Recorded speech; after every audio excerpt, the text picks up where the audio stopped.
Nobody calls Han Solo a bitch. Bring him on. I prefer a straight fight to all the sneaking around. I don't know where you get your delusions, laser brain.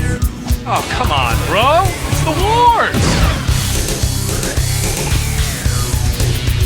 Well, Michigan weather has decided to wreak havoc on us once again, but we're back.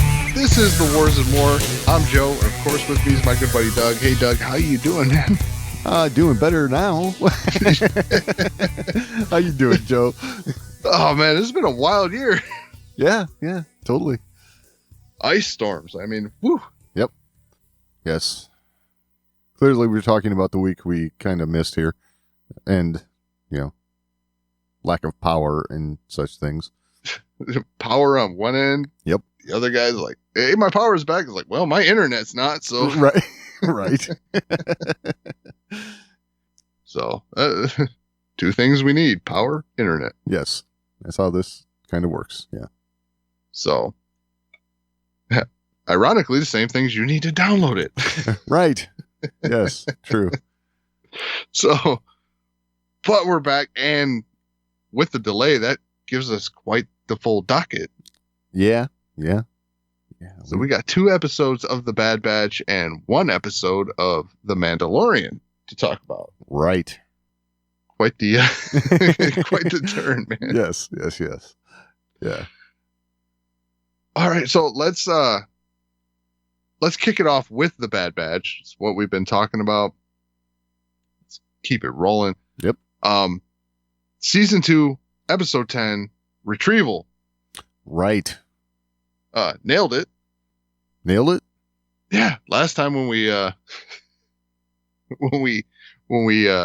finished for the evening, I said, well, I think the next episode's pretty clear. They're going to get their ship back. Right. Yes. They called it Retrieval. Yes. Ta-da. Yeah. Yep. Got the ship back. Got the ship back. Told us a straight up Disney tale. Well, okay. I mean, a Disney tale. It's a Disney tale for sure. Well, I say that because they stole it. Huh? I say that because they stole it. Okay. I mean, someone else told it, and Disney takes it, copyrights it. Oh, I got you. Well, it's the same way Disney wrote Cinderella. Yeah, exactly.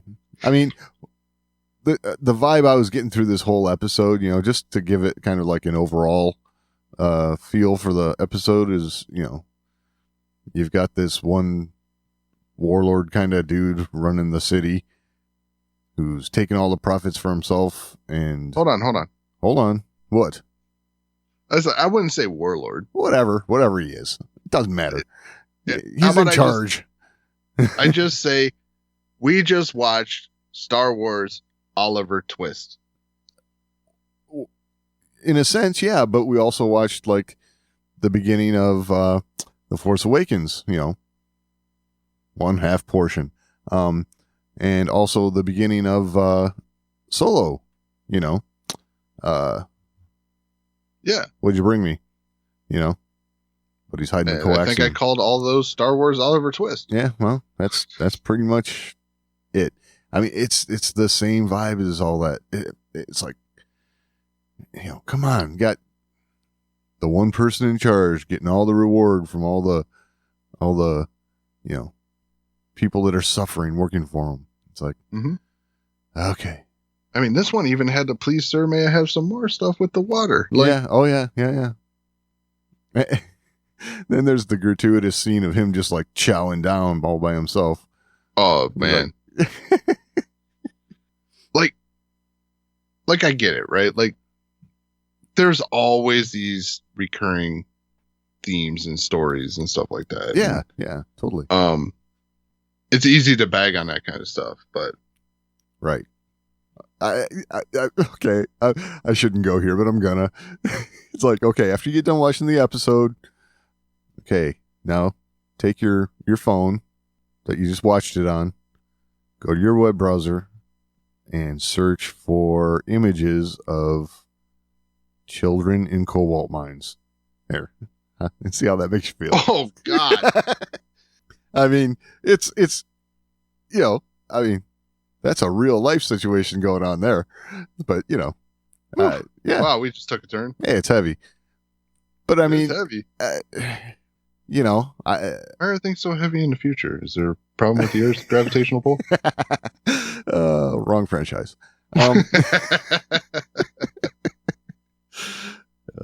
So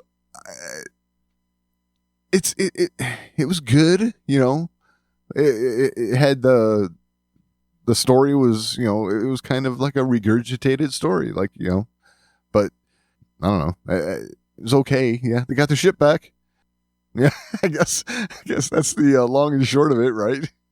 Yeah, I mean, I was like, oh, cool. They got to go get their ship back from this whole like ordeal and stuff. Then it just takes a twist, and it ended up not being about getting their ship back. Right. Like, I guess that's where I kind of lost it, is because the side quest became a side quest, became a side quest. Yeah. And I was kind of like, okay. I just, I didn't hate it. I didn't hate it. Like, as far as like watchability, story, all that stuff, it was good. Yeah. It was good, but it was turn meets turn meets turn meets turn. Right. And I was kind of like, it took a while to get to where they were going. Yep. And then when it got to where they were going, it was a very regurgitated story, in my opinion. And I felt a little let down by that, because I'm kind of wondering where the Bad Batch is going. Like, what? Exactly. They got their ship back. They, you know, saved all these kids working in the mines from this. Okay, he's not a warlord. He's whatever, you know, city administrator, whatever you want to call him. You know, the bad Asshole. guy. Yeah, taking all the profits. Yeah, the bad dude. Okay, great. You killed two birds with one stone. Got your ship back. These kids are all gonna split the profits evenly from mining. Okay, we'll see how that goes. But Yeah, especially considering that they just left competition. right. But you know, it's like, you know, it didn't propel the story forward. Like, is this the thing that Disney's telling right now? Like, if you just get the bureaucratic politician out of the way, Right. like knock him off a bridge, then Yeah. then you can have a happy life. Like, is that the story they want to tell? Like, Hey, Bob Iger, let's go for a walk across this bridge. God, it's horrible. God damn it, I want to work from home. Yeah. Oh, Yoink. maybe that was Bob Chapek they were trying to portray. Anyway, Oh God. you know. All right. Hey, just saying. Yeah. We're taking a turn. Yeah. So, as far as the Bad Batch story goes, this really didn't give us much of anything. I don't know. I don't know. It was good. Like I said, it had the, you know, I don't know, had the story, but it just wasn't a lot there. And it was a regurgitated story, really. So it's like, okay, here's a twist on the same trope that we've seen a few times over here now. Like So, an Oliver twist? yeah, kind of. Yeah. Good job, Joe. Yeah. So, again, that was, you know, there's really not a whole lot more to say about it, really. I mean, Right. you know, Yeah, it flowed okay. Yep. The Bad Batch is proven. I mean, it's animation was great. oh, sure. Yeah. Once again, Hunter notices the infiltrators like way late. Yeah, okay, look, that's the one scene I've got to say that I thought, really? You're the leader of these guys and you do this? So they're putting their ship back together, and these kids that were working on the ship come back to the ship, and they're like, "Hey, thought the hyperdrive was supposed to be out already." And Wrecker says, "Mako sent us," and they're looking at each other like, "Huh? Really? Huh?" And Hunter's like, "Easy, we just want our ship back." It's like, wait a minute, you could have fooled these kids a little bit here for a minute, It's like, yeah, I mean, what was that? That was bad right there. I mean, especially because I was like, "Oh, come on, just shoot him." Right. Like, I did think it was funny too, because like it made the Bad Batch look like they were the ones stripping the ship, Kind of, like yeah. with the way all that went down. Right. Like these guys walked up on them, like, taking the wheels off. Yeah. That was an interesting flip of the script, but Yeah. like they're trying to put it back together, and they walk up like they're like they're stripping the thing. Right. Especially since, like, doesn't Wrecker like poke out upside down? Yeah. Like, Yeah. Apparently working on the hyperdrive. It's like, I don't know. I just thought Wrecker actually handled that better than Hunter did. And it was like, that was interesting. Oh, we're gonna get more into Hunter stuff like later, like, Okay. because season 1 was like pumping like this guy. He's the tracker. He's the Yeah. Oh, yeah. Oh, are you talking about where, oh, I lost our spies? It's like, great job tracking them then, I guess. like. I gotta say, like, this is the one character that, like, they set up this whole, like, he almost had like a force like ability, Right. to like hear that little shuffle. Yeah. But these kids like walk up and they're like watching and stuff, and then like Wrecker like notices, hey, this guy sent us. Yeah. Like, Wrecker noticed him first. Like, Yeah. Hunter, dude, what's your job? Exactly. So, Because, yeah, while Tech and Wrecker were working on the ship, it did look like Hunter was just kind of like standing around. Right. Just asking those guys, hey, you done yet? yeah, it's not been great for Hunter Right. this season. I He's really not executing his ability in the group. Yeah. I will say, the one Tech part, killing it, Wrecker killing it. right. The one part I thought was cool, though, was they're going to throw Omega off the broken bridge. And, he actually gives the order. And Omega sees Hunter and has enough trust in him to actually pull some leverage on the robot that was throwing her over, and both her and the robot go, and she knows Oh, it that was she's very gonna get Luke Skywalker at the Sarlacc pit. Like, kind of, yeah, totally, yeah, everything was timed perfectly. exactly. So, I mean, I guess that was kind of neat because she's putting her I guess trust in that him. means that Omega has force ability. I'll stop it. Hey, you were the one pushing this crap. I wasn't pushing. I was talking about how it looked like they were pushing. That's all. All right. Yeah. I don't know. I think we beat this episode up.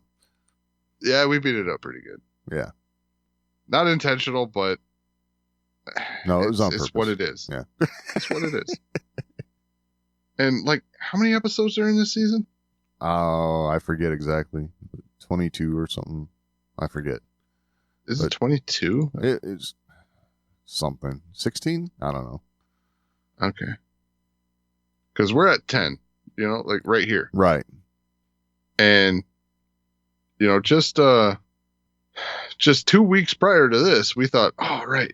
We got past the whole, like, we got to fill time. Right. Yeah. And then we're right back to side quests. Yeah. And if you thought that was good, just wait. There's more. There is. Season 2, episode 11, Metamorphosis. Right. Now, So I will say, as far as propelling the Bad Batch story along, this one does a little bit more for that. at the end. And at the beginning. With Sid? Yeah, with Sid. A little bit. Okay. Because, there's kind of an adversarial, a conversation with Sid because, Sid didn't come rescue them or whatever. Yeah, but you know planet. what? I gotta say, this felt a little flat to me Okay. because we are now 7 episodes removed from them being warned about Sid. Yeah, true. We are 7 episodes from that, and there was only one instance along the way there where it was like, okay, Sid really doesn't give a damn about you. Right. And that was with the crossing, right? I don't know. Crossing? Is the crossing the one where they ended up getting their ship taken? I'm not sure. Titles? I'm not sure. So episode 9. So Okay. 2 episodes prior to this one. Okay. Yeah. That's where they get their ship taken. Yeah. So that's where they put a call out to Sid for help. Right. And that one is 5 episodes removed from when they got the warning about Sid, Right. which was in Faster, which was the 4th episode of the season. Oh, yeah. Okay. That's right. So this is something that they didn't build on. They set it up 5 episodes ago. Didn't do anything with it for 5 episodes. Didn't build on it. Didn't do little things that would needle at their trust for Sid. Right. So I'm sorry. I gotta imagine that quite a bit of time has passed since Faster. I doubt you're doing all this stuff each day. Right. So I can't imagine that's fresh in your memory, and the whole crew's not there. Hunter wasn't involved with what happened in Faster, but yet Hunter is the one speaking out about Sid. Yeah. What if we don't come back? Yeah. Yeah. I'm just kind of this is falling a little flat for me. Right. Right. I understand you put an effort to set this up, but the only one it's working from is Omega, and Omega is super emotional about everything. Yeah. Yeah, totally. Omega is super worried about Gonki right before this. Yeah. I'm sorry. Yeah, true. Good point. I mean, I feel like this was the next step, though. That's what they were going for here.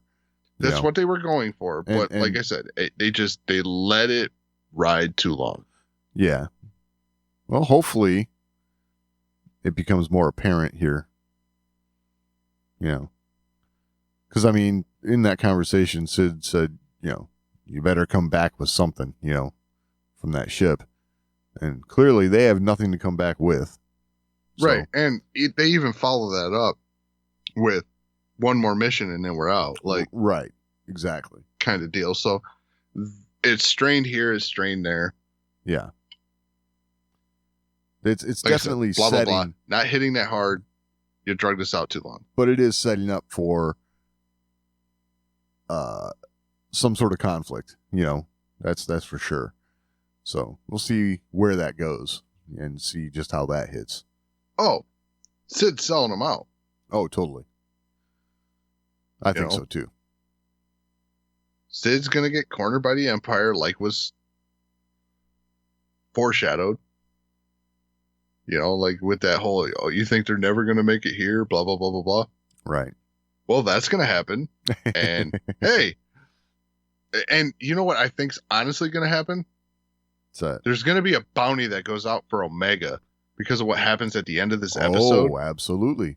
And Sid's going to sell him out. Oh, I think that's likely. Yeah, I think that's very likely. So, okay. Let's now do that this. we've covered the beginning and the end and all the important meat. Okay, so like I said, let's do this.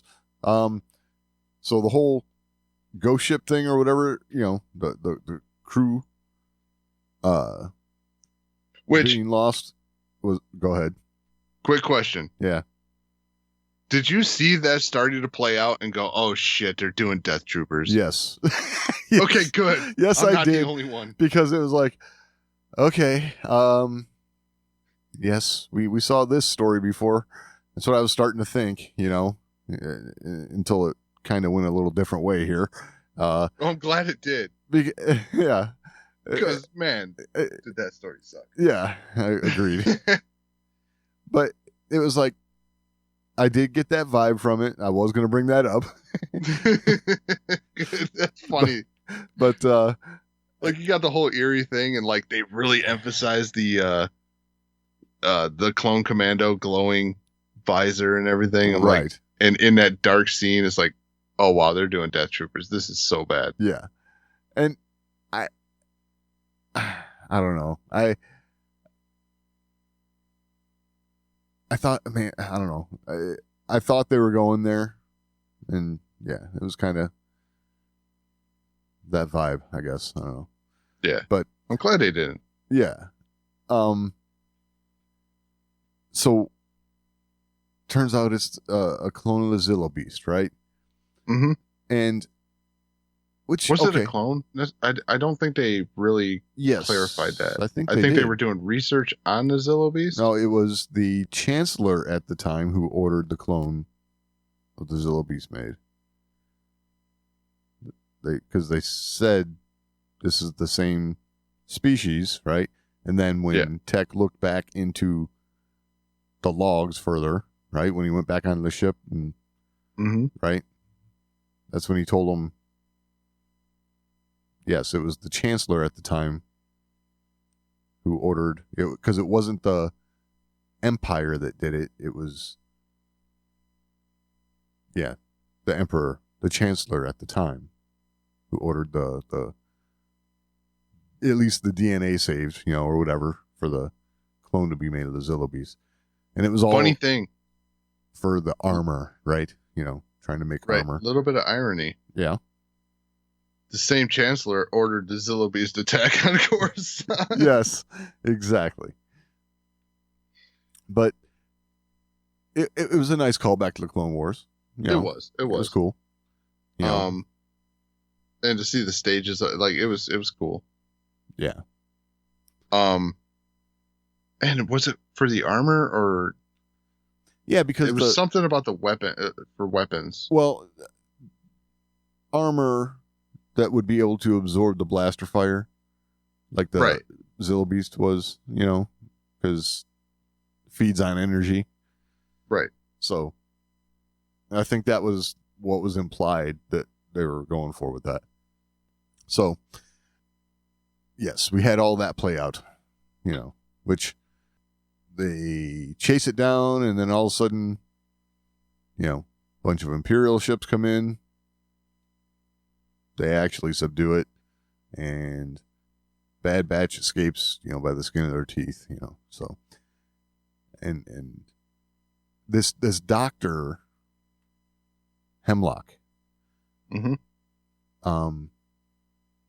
orders the clone commando, like, find out who that other ship was, because it appears as though they're rounding up all the villagers, and anyone who saw the Zillo Beast, they're probably never going to be heard from again.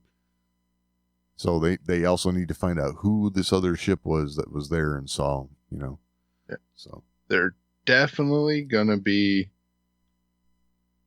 building or mining or something. Right. But that also puts Bad Batch back on the radar.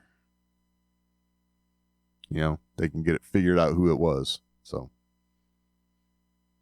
Right. Not to mention Lama Su's appearance at the end. Oh, yeah, that's his name. Yeah. So, guess we can get into that part, right? Yeah. So, yeah. This Dr. Hemlock brings Lama Su in from... Oh, quick question. Yeah. You said Dr. Hemlock. It just made me think about it. Sure. What's with the gloved hand? I don't know, because they kind of emphasize that. They do. And They do. And I'm like, it could be prosthetic. what is going on here? Could be prosthetic. You never know. Is there like is Lord Voldemort in there? Like, Could be something weird. I mean, okay. First off, his name, Dr. Hemlock. Isn't hemlock a plant that, like, if you ingest it, you die? oh, let's check the book of knowledge here. Ooh, nice. I think so. So there's that. There's, I always try to pick up on these little subtle hints they might give. And he implies to, what's her name? Namaste, right? Yeah. That, I can make your life really miserable here, He's like, why aren't you continuing your work? He's like, well, my civilization's destroyed, so what's the point? Yeah, here you go. So, eating even a small amount or any part of this plant can kill people, livestock, and wildlife. Yeah. So, there you go. I stuff like that I've got to believe is a subtle nod to his intent, But it seems like Lama Su... Oh, it's funny that he's in cloning because, like, it says even dead canes remain toxic for up to 3 years. Oh, nice. Nice. Oh. So there's lasting effects. Yes. But, yeah, so Lama Su is basically giving up Omega.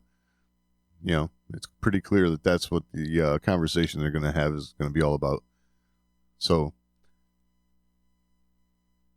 not only is the Bad Batch ship going to be on the radar, but Omega herself is going to be the target, because in order to get Namaste to come, do some more cloning work, they need to entice her with Omega. So, and this is typical of the way the Empire works. This is, So, I want to go back to Lama Su just for a second. Sure. He's like gloating, right? Like, oh, you're not going to get what you want. Haha, you imprisoned me. You've done this. Right. He's gloating. Yeah. You'll be the next one in the prison. Yeah. Right. And then he says, oh, I could help you with that for my freedom. Right. Doesn't get guaranteed his freedom. All Hemlock says is, I'm listening. Yeah. And he says, oh, well, you just need this child. I'm like, what the hell, dude? Exactly. Do you know who you're dealing with? Right. Yes, this is the Empire. This is literally the people that just blew up your planet. Right. What is wrong with you? Yeah. Well, yeah, but you got to figure this is also the type of person who's going to be like, what's good business? Creating people to go fight and die. That's a good business to be in. It's like, I get that. He's already been in that business. Yes. But like he takes I'm listening as a, oh yeah, I guarantee your safety. Oh, yeah. The hell is wrong with you? Well, I mean, what other options does he have at this point? What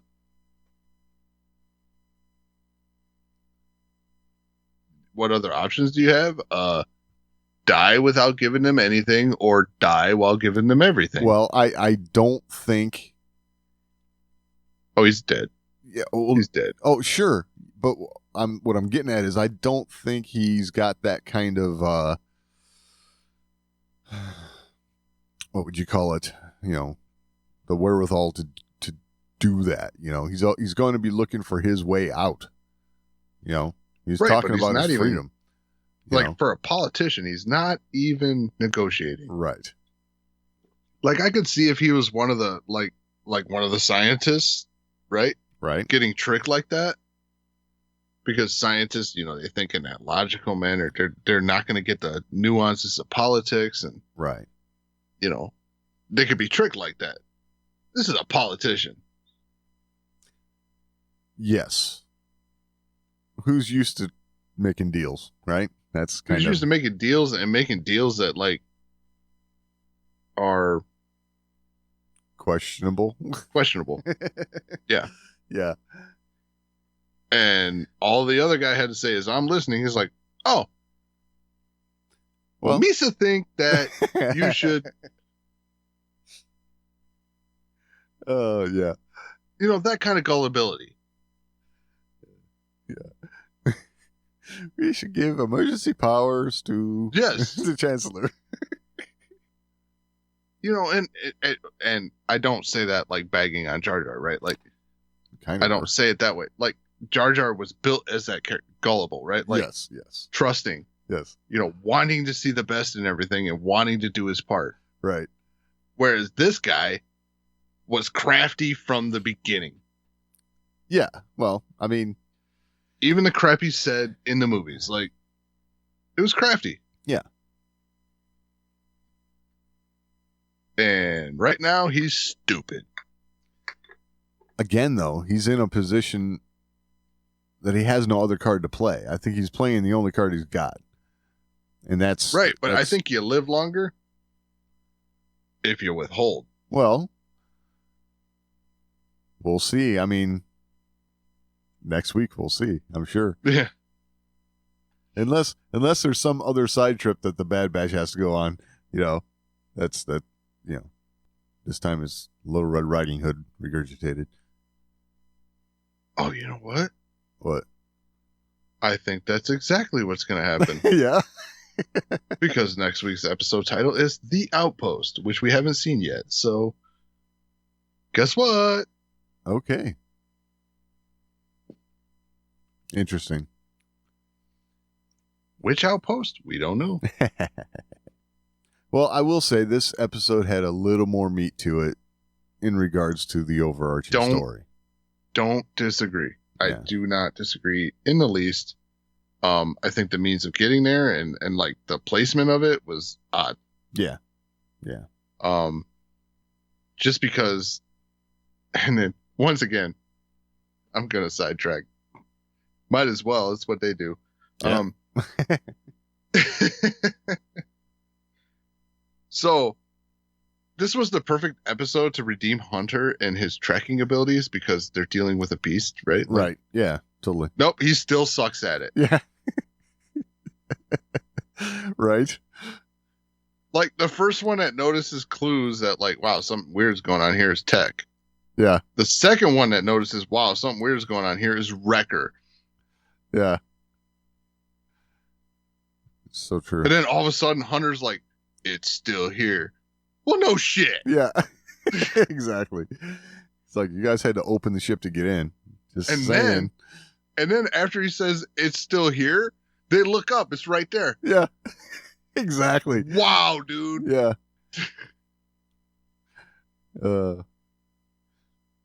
In season 1, like you were picking up grass folding, dude. Like Exactly.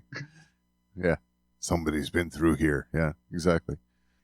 Well, in this season, now the thing's drooling on the guy standing next to you and chewing on power cables, and you're like, "Oh wow, that was there." Hey, that's Minox that chew on the power cables. Oh, it was totally chewing on power cables. I know. But yes, I agree with you on Hunter. Yeah, but there's a couple threads here to pull on. I think the thing with Sid and this whole Mount Tantus, Kamino and Dr. Hemlock storyline, that's going somewhere. Oh, Tantus. Yes, they did mention it was Mount Tantus. Yes. So, those things are threads worth pulling on. Those things I'm eager to see what happens with, the other stuff was kind of inconsequential, you know. Mm-hmm. So, but yeah, definitely better than a prior episode. Oh, for sure. For sure. It felt with the beginning and the end, it felt like it was advancing the story. Whereas the last episode was like, yeah, total side quest. Oh yeah, totally. And not just side quest, but side quest to side quest to side quest. Right. I mean, it went from like, you know, they're looking for the ship to Temple of Doom. Like, Yeah, exactly. Kind of had that Temple of Doom vibe, didn't it? Yeah. Yep. All the fire down below, which I don't understand how the Ipsium, you know, if it's like that, like fiery, glowy down there, why isn't all the Ipsium exploding and stuff? But whatever. I don't know. Yeah. Whoa. Yeah, I know. Don't impart logic onto my Star Wars. Yeah, I get it. Let's not get carried away. Yeah, I know. All right. So, so continuing Beast Week in Star Wars. Okay. The Mandalorian Right. kicked off season 3. So episode 1 of season 3. This is chapter 17, The Apostate. Right. Much anticipated. Much anticipated. Opens up with the biggest snapping turtle I've ever seen. It was like a cross between an alligator and a turtle, I think. It was It was an alligator snapping turtle. right. Yes. Now, I gotta say, so I thought this might have been a scene from the past, you know, that might have been Din getting coronated into the Mandalorians, you know, but Right. no, this was like current time. And it was like, there's a whole lot more of this clan than we realized. I mean, Yeah, in the Book of Boba Fett, you almost kind of got the feeling that it was only, Paz Vizsla, right? yeah, Paz Does he? Vizsla. Yeah. And then Right? Yeah, I think so. Yeah. the armorer there. Yeah. Yeah, like they were down to 2. Yeah. And here we got like 30 of them. It's like, oh, okay. You got some numbers here. This is good. But talk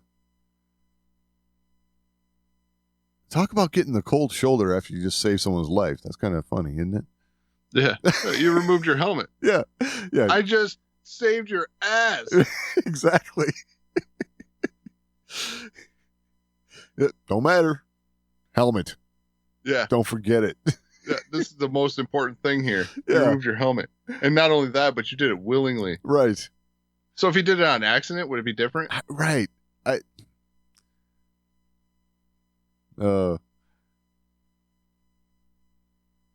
Yeah, that was Because odd. like it's apparent that these things don't just fall off.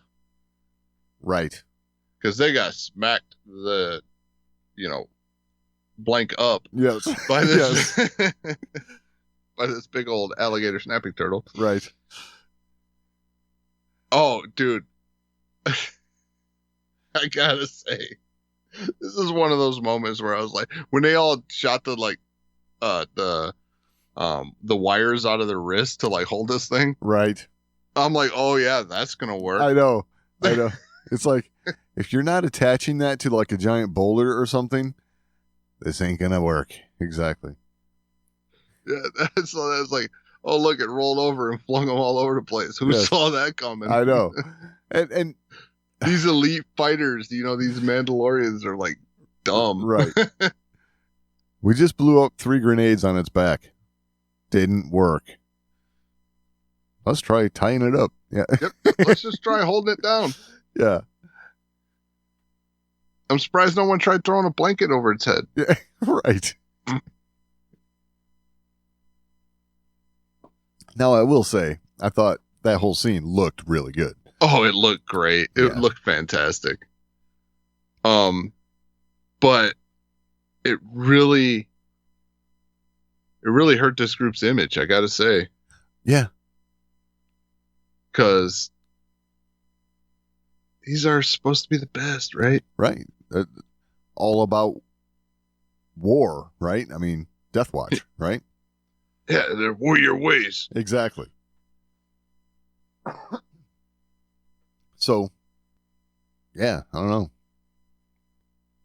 I mean, but you're absolutely right. Like it looked fantastic, especially when they started getting their jetpacks going. And Oh yeah, that stuff was always good. That's wow, this stuff looks great. yeah, Their methods aren't working. right.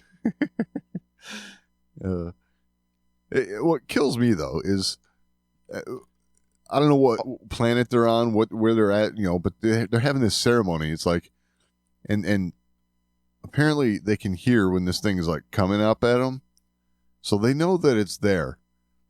But let's just stick this kid in the water anyway, Right. We'll just call him bait. I mean,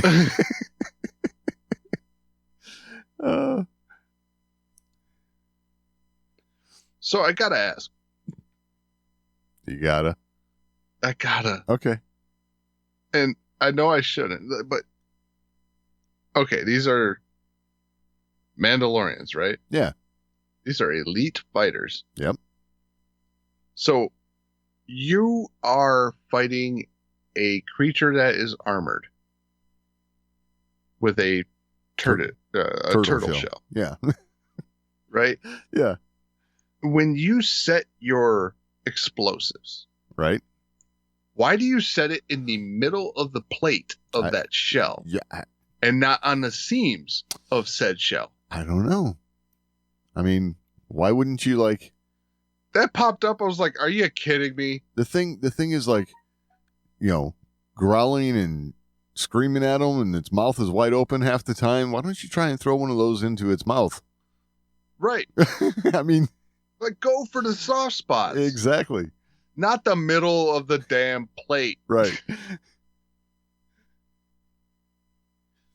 Yeah. But I get it. Drama. Drama. Right. But yeah, Totally. when they set him in the middle of the plate, I'm like, that is dumb. Yeah. And I'm watching that like I'm saying that in real time. Like, it's like, I'm like, wow, really? That's where you pick? I know. Like, it's got this armor. Let's put it in the spot where the armor is going to be most effective. Makes perfect sense. Right. Not on the seams where the armor might be a little weaker. Or where we could maybe move the armor out of the way. Yeah. Well, Turns out you just needed an outdated Naboo starfighter. exactly. It'll tear it right in half. Yep. It worked. It did work. Right in half. Yep. So, okay. So Mando talks to the armor, right? Says, you know what? Even if Mandalore is glassed over, I'm going to go try and swim in the water. Mm-hmm. So off he goes on his quest, right? So he goes back to Navarro. Dude, Navarro's hopping. Navarro's hopping. Yes, Navarro's looking really good. Grief Karga, he's got things rolling. This is an example of a guy in charge who looks like he's doing some good for the people, right? I mean, as opposed to what we saw with the Bad Batch and stuff. Things are looking good. But also getting his ego going, too. Oh, sure. A little bit. Yeah. Hi, Magistrate. High Magistrate. Yes. That is funny. He's got droids carrying the back of his cloak there. Yeah, the train of his cloak. It's like, okay. Yeah. I was like, wow, you just get married? That's funny. But so Din Djarin comes for IG-11? I mean, I'm a little Perplexing. yeah. It's maybe it'll make sense. I guess. I it's a little weird, gotta say. All right. We're on Navarro. Yeah. Got to talk about the most important part while on Navarro. Yeah. I love seeing Grogu. Yep. Using the Force like all of us regular people would. Yes. Yes. I can spin my chair. Exactly. Spinning in my chair. Yes. I know we got to see this beforehand, but we didn't get to talk about it because, Ice Storm. Exactly. But yeah, that's exactly how we're using the Force. Exactly. Spinning around in the chair. Yep. This is the greatest ever. Yep. Then Mando stops him, so he's like, "Oh, orange Skittles." Yep. So I thought M&M. oh, okay. So maybe it's M&M's, but so apparently, Grief Karga is the type of guy who's like, "All right, I got this bag of multicolored M&Ms. I just want the orange ones." Yes. So your job is to separate them all for me. Exactly. Yeah. Someone else did that. Exactly. Yeah. I love that though. He's like, "Oh, I can't spin in a chair no more. Ooh, chocolate." Yep. Yes. Once again, how normal people would use the Force. Right. Well, remember when he was on Navarro last time, he stole that kid's macaroons. It was It's true. and puked He him likes up. his treats. Right. Likes his treats. Who can blame him? Okay. So yes, okay. So Din Djarin, he hotwires IG-11 after they pull him down off the statue. No, what's left of him. Which Right. again, okay. Man, in the recap, they show exactly where the detonator was in IG-11. Yet this is the one part that seems to have survived the explosion. It's like, that's odd. Anyway. Yeah, I did find it odd that he has to self-destruct, so all this stuff can't be stolen from him. Right. But yet the head and memory unit, like all that stuff is like, Well, when he I understand the memory unit's damaged and they can't use it, but when it was intact enough for him to relegate to his original programming. Right. What was the point of self-destruct? I know. It was a little weird that way. But yes. He attacks Grogu right away. And then they're chucking him around like a football, which was funny. And then the droid takes out IG-11 with the Grief Karga statue, the bust, which, again, I think that's the ego part you were talking about, right? Coming out. Yeah, and with the James Bond quote there, well, that's usually in your head. Oh, yeah. Nice. But, so then they take him to the little Babu freaks. Babu Fricks. Oh. Babu freaks. The Babu Freaks. Oops. Anyway, Little Freudian slip. so they're like working on him, yeah. Droid broke, and no work. Yeah, no work. Droid broke. Buy a new one. Apparently he needs a new hard drive or something. So, right? I mean, it's basically what they're saying. It's like Memory unit. yeah, well, exactly. So Mando's gonna find this. Which I like. They're like, oh yeah, well, he'll work, but not the same. No, what they say? No. Oh, like no personality or like no. Oh, I forget. It was something like that. But yeah. But I'm like, like they said it, and I'm like, that sounds like a processor. Right. Yeah. Exactly. Yeah. Oh, before we leave that part, okay. Grogu gets his chance to be like, Ooh, I'm bigger than you. And you're squishy. Hugs. Yes, exactly. I will say this episode had its moments of laughter with Grogu. Absolute laughter. And Yes. and really, really elevated this episode in the fact that like this episode really did not focus. Right. But like the humor and the breaks and the things like that, like it really felt good. This was a really good episode. Yeah, totally. For those reasons alone, it was fun. Yes. I had a great time watching it. I laughed my ass off. I had a lot of questions. Yeah, me too. Most of it centered around IG-11 and Bo-Katan. We'll get there. Yep. And also the pirates, right? You know, we had the encounter with the pirates, and they take out a few of them, and then there's the space chase. And Mhm. Oh, like- man, that... Speaking of looking good. oh, yeah. There's always asteroids in Star Wars space chases, right? Oh, man, but that looked great. Yes. I couldn't help but just sit there and admire Yeah, how totally. fantastic that looked. Like, this is some of the best dogfighting Mm-hmm. that we've seen. It was really good. It was really good.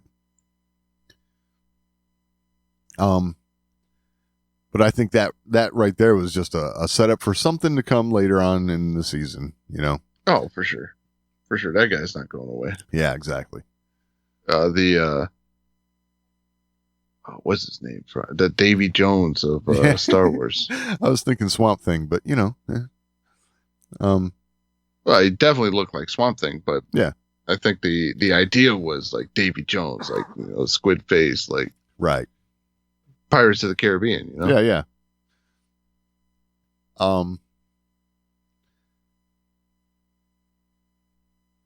Yeah, so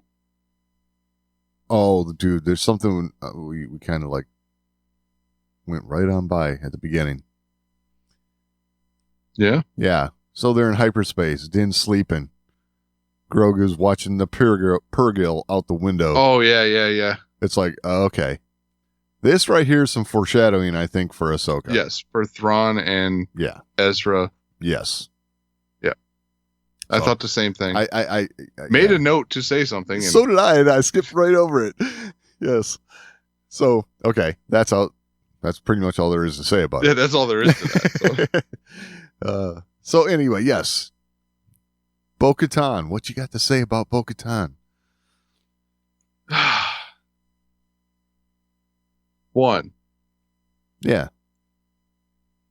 a throne, really? Like all this like drama to everything that happened and like making us feel like Bo-Katan was feeling unworthy. Right. Like I think almost use those words. And then like the next time you see her, she's sitting on a throne like, huh, well, they left me. Go Right. figure. Yeah. Like, well, are you surprised? Like, what the hell's going on here? Yeah. I thought that was a very, very bad way to introduce the character this season. It made Bo-Katan look really bad. I agree. Second, Yeah. Bo-Katan talks about the group he's with Right. being the problem. Yeah. Their separation from Mandalore is the reason why things went the way they did. Weren't you in Death Watch? Exactly. Well, okay. So that might actually give her some inside knowledge. Yeah, but you can't act like that if you were there. Yeah. True. If you were part of it, like you can explain it. Right. Like, look, I saw the error in my way. Like, no, she acted like a straight up, like Opposition. Yeah. opposition to it. Like, Right. you were there. Yeah. You were part of that. You were literally leading revolt against your own people. Right. That looks bad. Yeah, it did. Bo-Katan is in a super negative light to start this season. Yeah. For sure. And I don't know if I like that after. Like, even, is she she's just throwing a hissy fit because she lost. Even She didn't get the Darksaber. The way she said, "You still got it? Yeah, you go find them. You wave it around, and they'll follow you anywhere you want to go." You know, it's like, huh? Sounds like you're a little Sour. Sour, yeah. Yeah, and this is to the guy who walks in the door saying, "Hey, I want to join you." You know, it's like it didn't click right then and there for her. There's like, oh, maybe this could be something. It's like, no. So It seemed like an unnecessary move, an unnecessary scene, yeah, because we already know we're going to see Bo-Katan suited up in the action later on in the season. You put that in the trailer. right. This was dumb. Yeah. There was nothing good that came out of this for Bo-Katan. Right. And I could understand Bo-Katan being upset about the whole Darksaber thing, but I would have never thought, knowing the Bo-Katan of old, the Bo-Katan of the Clone Wars, that the fact that the Mandalorian beat Gideon and took control of the Darksaber, that she would have been like, oh, that's it. Right. I can't fight this guy. Yeah, that's the weird part, right? Like throwing a fit, like that should have been me. Well, if you're the one worthy of leading Mandalore, go take that damn thing. Exactly. She should have challenged him right then and there. Yeah. You know, I thought this was horrible. This was one of the worst things I've seen in The Mandalorian. Yep, I agree. It was not a good look for Bo-Katan, for sure. I hope that they turn this around quick. Well, they're gonna. Yeah, they have to. They're gonna. I mean, we've already seen it. Yeah. Unless she's on the other side from him, which if she is, that'll make a little more sense. Right. I didn't really consider that, but I mean, I'm pretty sure in the trailer we saw her side by side with him. So, but there was no other purpose for him going there. You know, he says, "I want to join you." Okay. But the whole purpose, when you think about it, was for her to know what his plan is. She told him exactly where to go to Mandalore, you know? And here's the other thing. As battle-light as that scene put Bo-Katan in, and as much of a non sequitur as this seemed, because this guy straight up left like, oh, I can get the memory unit. And he goes to see Bo-Katan to talk about something completely different. Yeah. I was like, what the hell is going on? Exactly. That was a little strange. Because he left Navarro, and I'm like, oh, who does he know that he can get a memory unit for an IG-11? Like, and he's like, I want to join you. I'm like, what just happened? Exactly. I thought for sure, once he escaped from the pirates there, he was going to be heading to Pelimoto's place. Right? Because, I mean, she might have parts for a droid like that. You know, she deals in junk and all that. Yeah, she could. Yeah. But yeah, I thought it was like, wow.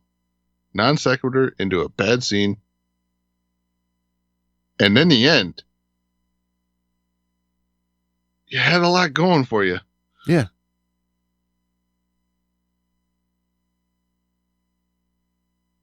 Now, I will say, I am really interested. I have some friends that are not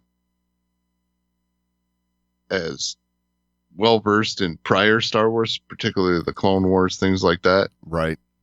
I'm really interested to hear what they have to say and how they reacted to this whole thing. Yeah. But they did watch season 1 and 2 of The Mandalorian. So, I'm a little curious on how they handle Bo-Katan's interaction here. Right.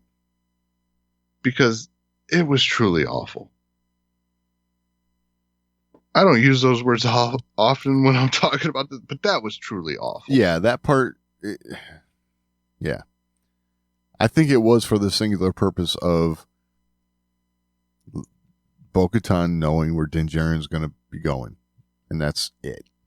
And this is going to be one of those moments where, like, if you're listening right now and you're hearing the stuff I'm saying and you know something I'm not realizing, seriously, let us know. Like, Right. Because I really feel like I'm either missing something very big here or I'm absolutely spot on. That's one of the two things. Right. Like, there is no in between here for me. Yeah. I'm either missing something or this is just lazy. And we wanted to get Bo-Katan into the first episode. How do we do it? Oh, let's make her sulk over here about it and like talk about how other people are ripping, like literally they're children of the watch. You like were with the group that started this. Right. You were working against your own sister. Like, seriously. Yes. Exactly. You didn't change your ways until long after your sister was dead. Right.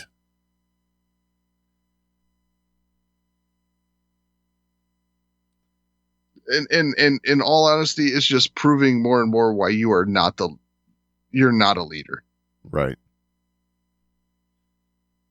So probably best you don't have the Darksaber.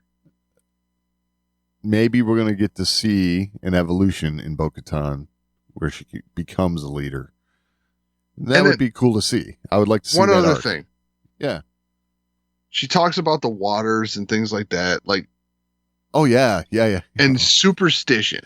Right. Yes. You literally just talked about this saber. Yeah. And like, if you wave that around, you're the one. Yeah. And then like, well, the waters, that's just superstition. Yeah. Really? Because you have a blade? Right. That makes you worthy? That's not superstition? Like, it was just so badly executed. Right. The part that kills me is, wasn't the first place that we saw this Darksaber like on Dathomir? No. No? Oh. Pre-Vizsla had it. Pre-Vizsla had it. Okay. Yeah. Which, now thinking about, how come that dude wasn't a rightful leader of Mandalore? Right. Exactly. Yeah. So apparently Satine was just able to say, nope, don't think so. No, that's bullshit. Yep. Oh, that's beautiful. Unless he didn't acquire it the right way. Maybe that's why. I guess, but he seems like the type of guy who would be like, oh yeah, I'll kill you for that thing, But the whole Darksaber, and being the leader of Mandalore with it didn't come until Rebels. Right. We saw it first in the Clone Wars. Right. With Pre-Vizsla. I don't think it really had much of a story then. The story came up later. Right. So maybe the legend of the Darksaber happened in 5 years. But didn't Pre-Vizsla have it because it was in his lineage, his family line? It started off with Tar Vizsla. Right. So, yeah. So apparently it can't be hereditary. You got to win it. Exactly. I don't know. And this legend of you got to win it, like it started with Sabine. Right. All right. Like before we go too far in that, it's something I got to research. Like, yeah, what is out there for this? Why was Pre-Vizsla not like destined to be the leader because he had this? What was wrong with the way he got it? Whatever. Right.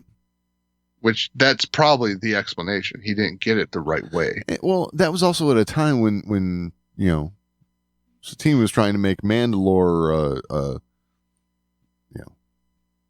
a peaceful planet, not a warring planet. Yeah. Not so focused on their warrior ways. Right. That was Pre-Vizsla up on the moon doing that. He's like, yeah, okay, yeah. Well, Yeah. I mean, there's a lot to think about there, but there is. I mean, I just, for all the steam this episode gained, I felt like it really got put out with the end of it. Yeah. Like, maybe they just like looked at it. It's like, wow, Bo-Katan was way too popular. I don't know, man. I got a feeling that this is all like the whole episode was set up, right? Clearly. Oh, for it's sure. the first Without episode a of the doubt. season. So, Because it was like, we're here. right. So, We're setting up for all these things that are going to be happening in the season. Cool. I get it. That's awesome. You know, it had its points of humor, had, you know, it was all good stuff. I just hope that this Bo-Katan thing turns into something of value for the show, because what we saw in this episode was, we'll just say lackluster. At least I'll just say lackluster. And the definitely Bo-Katan stuff was crap. made me think a lot less of the character, you know, at this point. So who knows? Maybe this is all a plan of hers. You know, this is her Sun Tzu coming out. You know, she's gonna get him to you know, never wage war on a battlefield you don't want to wage war on, or whatever it is. You know, she's gonna get him just into the right place at the right time where she can like defeat him, get the saber back. Something. Maybe it's all part of a plan, you know? Could be. We'll see. I mean, something like that might help to turn this whole, what we saw of her in this episode around. Hopefully. I don't know. We'll see. Right. Yeah, it was, yeah, you don't deserve to be the leader. Like, that's Right. like, really? You're pouting? It's pretty much what it looked like. Even the way she was sitting on the chair. Oh, yeah, it was straight up pouting. Yeah. Like, ruler of no one. Like, Exactly. Just me alone in my castle. right.